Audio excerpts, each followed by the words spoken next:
here, Mum? Well, I just wanted you to see the view all across the Weald. We'll be able to come up here now that we live nearby. Your dad and I used to live here as youngsters, but we didn't know each other then. But I thought you lived in London. That's where home was. But then the Second World War began in 1939. We were evacuated to the countryside.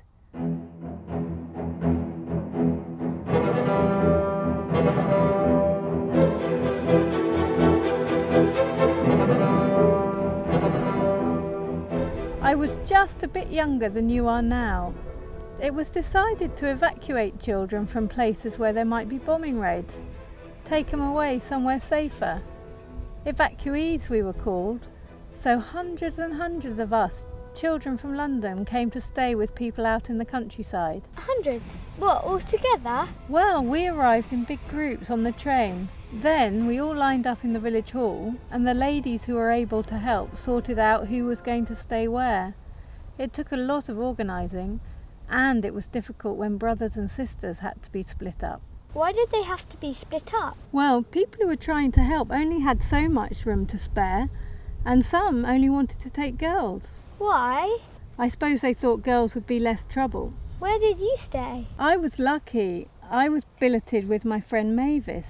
Billeted, that's what they called it, to a nice lady, Mrs. Ferris, who had a farm near Withyham. Her son Bob worked the fields, and Mrs. Ferris had lots and lots of chickens. Me and Mavis were kept busy collecting eggs.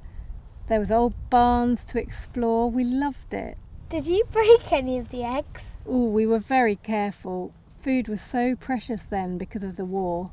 If you went to a shop to buy butter or sugar, you were only allowed a small amount. Rationing, it was called. Once you'd had your small amount for the week, that was it. So people were growing food everywhere they could. Wherever they found a spare patch, they'd start digging. Are you allowed to do that?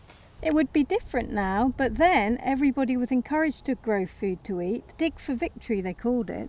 Bob said that wasn't easy. Some of his fields were so heavy with cold, sticky clay that not much would grow there. So he raised some cattle, lovely Sussex brown. We helped to look after them. Didn't you go to school? We walked to the village school, a couple of miles there and back that was, but we Evacuee children went in the afternoon after the local children had finished. We'd get into trouble for being late. We'd go exploring in the woods and lose track of time. We saw all sorts of wonderful things, meadows full of wildflowers. It was quite special, really. Did you live on that farm for a long time? It did turn out to be longer than we expected.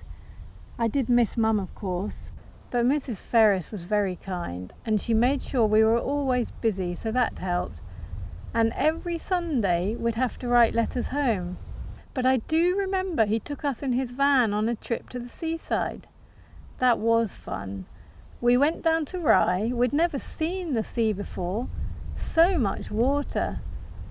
There was a long, long beach covered with huge coils of wire. It was to stop enemy soldiers coming ashore. Did you see the enemy soldiers? No, well, they never actually launched an invasion, thank goodness.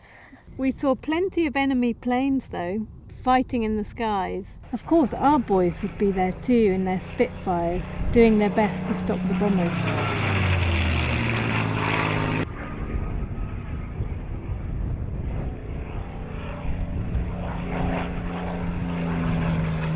Planes overhead meant trouble. Not like today, when it probably means a holiday. No, we'd run for cover when we heard planes. Mavis always heard them first. Bob said she had ears better than the giant concrete ones they'd built for early warning down at the coast.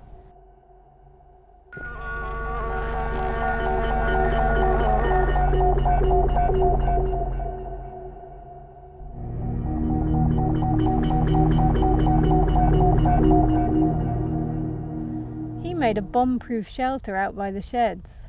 Anderson shelter it was called. We had to get in there quick, and Mrs. Ferris was always last, grumbling about her pastry being left to spoil, or some such thing. At the school and in the village hall, all the windows had tape on them to stop broken glass flying about if they were blown in. Were you scared? Sometimes it was scary, and bombs did fall nearby. Some nights we'd hear sirens in the distance, sounding the air raid warning, and then the all clear several times over.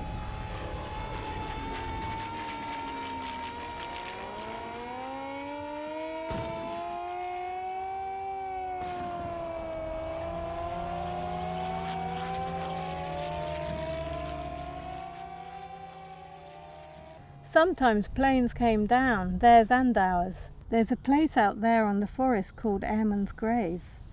It marks the place where one of our planes crashed. Boys at our school always had the latest gossip on where planes had come down and the gruesome details of what had been found nearby. Although it wasn't allowed, they collected trophies, shells and bullets and things like that. We'd been sent out to the country for safety's sake, but we saw our share of the action. In the end, the most dangerous thing that happened to us was when Mavis nearly sat on a snake at a picnic. An adder, that was. They can be poisonous. Very pretty though. Later on, we sometimes heard the flying bombs going over. Doodlebugs, they were called.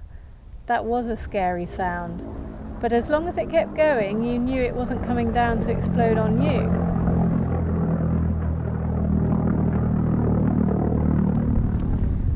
Oh, and there was an awful mess when the cinema in East Grinstead got bombed. Over 100 people died and many more were injured. Poor old Bob lost a dear friend. We were all terribly upset. We did see lots of soldiers, but they were all very friendly. Canadian, many of them, here to help us fight back.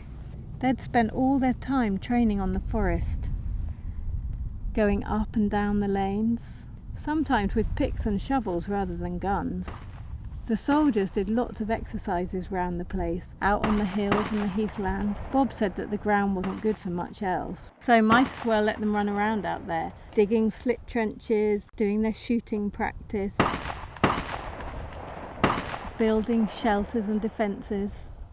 You still see the remains of things like that around here, like that old pillbox I pointed out to you. Why is it called a pillbox? Because of the shape of it, I think. Little, squat, hexagonal.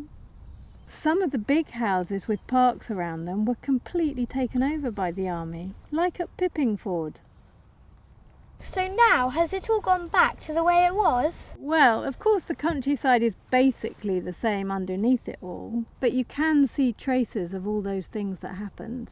And only 20 or so years have gone by, but there are new roads and buildings, lots and lots of new houses, and a big airport at Gatwick. There are more people living and working here, more traffic, the pressure's growing.